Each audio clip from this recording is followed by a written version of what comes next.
Ini adalah film 10 tahun sebelumnya. Penyakit menular. Saat ini banyak yang membicarakannya. Dulu nonton film ini sangat biasa. Sekarang nonton film ini terjadi di sekitar kita. Komentar seperti ini sebenarnya sangat betul. Sumber virus penyakit berasal dari seekor kelelawar yang tertidur. Ia dibangunkan oleh para pekerja yang menebang pohon. Ia telah memakan pisang yang membusuk, terbang ke kandang babi terdekat. Seekor babi memakan kotorannya. Dan 2 hari kemudian dia dibawa ke restoran. Kepala koki sedang menyiapkan bahan-bahan, tapi dipanggil oleh anak buahnya. Setelah sederhana membersihkan tangannya, dia pergi ke aula. Kelly memberikan pujian atas masakannya, dan meminta untuk menjabat tangannya dan berfoto. Setelah makan penuh, Kelly pergi ke ruang catur. Pria Jepang di sebelahnya berkata padanya, "Jika ditiup seperti ini akan lebih beruntung." Sehingga dia pun melakukannya. Dia berdiri dan ingin pergi, namun ponselnya tertinggal di bar. Wanita Finlandia mengangkat teleponnya dan memanggilnya. Ketika pelayan kasino membersihkan meja, dia mengambil cangkir yang digunakan oleh Kelly. Pelayan kembali ke Hong Kong dengan kapal setelah bekerja. Dia sudah mulai merasa sedikit lemah. Saat masuk lift dia terus batuk. Pacarnya menyarankannya untuk pergi ke dokter. Dia merasa pusing saat di jalan. Saat menyeberang jalan dia ditabrak oleh mobil. Wanita Finlandia itu sedang dalam rapat perusahaan. Dia merasa tubuhnya sangat sakit. Setelah meletakkan folder yang dipegangnya, dia izin sakit dan pergi ke hotel bosnya. Ketika ditemukan, dia sudah mengeluarkan busa putih. Kaki ditutupi dengan bintik-bintik hitam. Pria Jepang itu naik pesawat pulang ke negaranya. Dia menyentuh cangkir pramugari. Saat turun dari pesawat dia pergi naik bus. Dia langsung meninggal di dalam bus. Orang-orang di sekitar mengelilinginya dan mengambil foto. Kelly pulang rumah dan memeluk anaknya secara langsung. Keesokan harinya ia diberitahu oleh sekolah. Suhu anaknya setinggi 38 derajat. Semua orang yang dia dekati telah meninggal semua. Kesadaran sendiri juga secara bertahap menjadi kabur. Dia jatuh ke lantai dan mengeluarkan busa putih. Setelah penyelamatan dari dokter, masih saja tidak berhasil. Dokter berniat membedah tubuh Kelly untuk mencari tahu alasannya. Paulus masih dalam kesedihan kehilangan istrinya. Namun teleponnya menerima kabar buruk dari rumah. Pada akhirnya, anaknya juga tidak bisa selamat. Pacar pelayan memutuskan untuk membawa abunya kembali ke kampung halaman. Ketika bus tiba di Guangdong, dia ditemukan meninggal oleh orang lain. Mulai saat ini, semuanya akhirnya menyadari pentingnya masker. Di garis depan selalu para staf medis. Mereka mengenakan seragam lengkap dan masuk memeriksa di tempat isolasi. Ada semakin banyak orang yang tertular. Satu persatu dibawa ke ambulans. Bencana tidak hanya menghancurkan sistem kekebalan tubuh manusia, juga mempengaruhi sistem kekebalan tubuh masyarakat manusia. Rumah sakit penuh dengan orang dan kepanikan. Hasil otopsi Kelly sudah keluar. Ini adalah virus influenza varian baru yang belum pernah ditemukan sebelumnya. Tidak ada yang tahu dari mana asal virus itu. Kecepatan penularan telah meningkat secara eksponensial. Dan tingkat kematian sangat tinggi. Hanya dalam 5 hari, jumlah kasus melonjak dari 89.000 menjadi 270.000. Prioritas saat ini adalah membuat vaksin. Di laboratorium tingkat tertinggi Project 4, ahli biologi sedang mempelajari virus penyakit. Kesimpulan dari mengambil sampel darah untuk analisis. Ada gen hewan dan manusia dalam urutan virus penyakit. Setiap urutan terus bermutasi tanpa berhenti. Yang paling menakutkan adalah ia dapat ditularkan melalui permukaan tubuh. Dan kesulitan penelitian vaksin di luar ekspektasi semua orang. Ada orang yang terpikir, semua orang yang berinteraksi dengan Paulus telah meninggal. Dan dia adalah orang yang telah terpapar virus untuk waktu yang paling lama. Tentu saja tubuhnya memiliki antibodi. Ahli biologi telah menemukan terobosan di sini.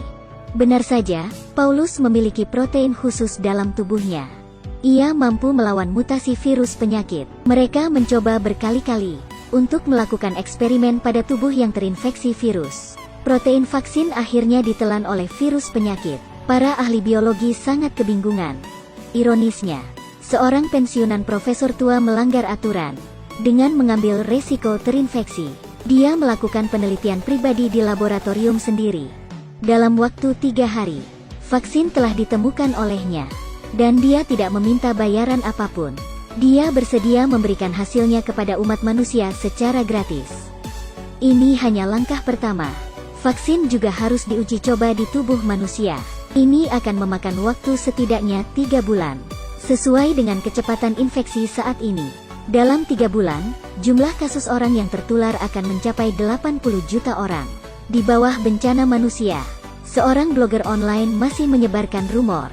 Dia tidak terinfeksi virus penyakit sama sekali. Dia mengklaim dirinya demam 39 derajat sebelumnya. Setelah menggunakan didesinfeksi merek ini, secara ajaib demamnya menurun. Video semacam itu menjadi viral di internet. Awalnya mengira tidak ada orang yang percaya berita bodoh seperti itu. Tapi di bawah keinginan untuk bertahan hidup, manusia telah benar-benar kehilangan akal sehat mereka. Lebih mengerikan daripada penyakit menular adalah rumor.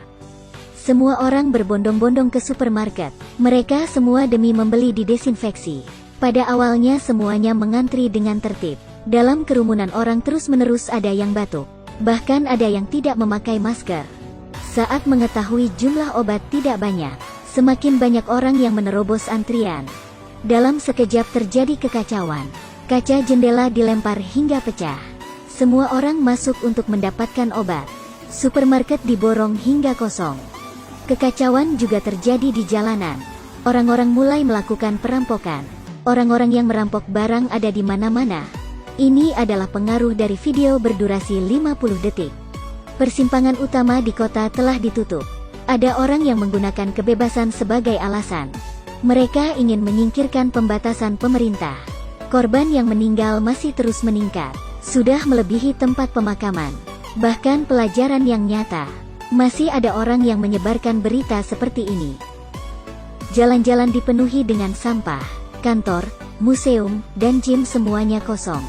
Pada hari ke-26, hampir 580 juta orang telah tertular di seluruh dunia. Ini setara dengan setiap 12 orang ada 1 orang yang terinfeksi. Hingga saat ini, pemerintah belum merespons. Setelah percobaan ke-57 pada hari ke-29, vaksin akhirnya memiliki respon antibodi pada monyet. Tapi ini harus menunggu hasil setelah 24 jam. Setiap detik sekarang mewakili banyak kehidupan. Para peneliti tidak bisa menunggu waktu reaksi. Dia langsung bereksperimen pada diri sendiri. Dia pergi ke daerah karantina dan melepaskan maskernya. Kemudian mencium ayahnya. Ya, dia telah berhasil. Karena jumlah orang yang terinfeksi terlalu banyak. Siapa yang diprioritaskan untuk disuntik adalah masalah. Pemerintah memutuskan untuk mengambil angka. Hasil pertama keluar 0310. Artinya semua orang yang lahir pada tanggal 10 Maret akan divaksinasi untuk batch pertama. Artinya mereka harus mengambil angka 365 kali. Meskipun demikian, masalah tentang siapa yang mendapatkan vaksin pertama tetap ada.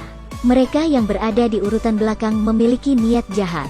Mereka masuk untuk merampok vaksin orang lain. Penjarahan di jalanan tetap sangat serius.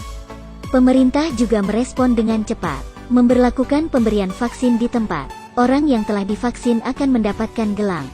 135 hari setelah wabah penyakit, orang-orang divaksinasi dengan tertib. Hidup telah kembali tenang. Mereka tidak lagi takut virus penyakit, karena pertempuran ini dimenangkan oleh manusia. Akhir dari film ini, para peneliti mengambil semua sampel virus penyakit, disegel secara permanen dalam lemari es. Vaksin dalam film berjalan dengan baik. Penyebaran virus penyakit berhasil terkendali. Ini adalah akhir yang sempurna. Tapi pada kenyataannya, berapa banyak orang yang masih mengalami penyakit? Jika ditonton dahulu, ini adalah film bencana yang sangat sederhana. Jika ditonton sekarang, semuanya terjadi dalam kenyataan.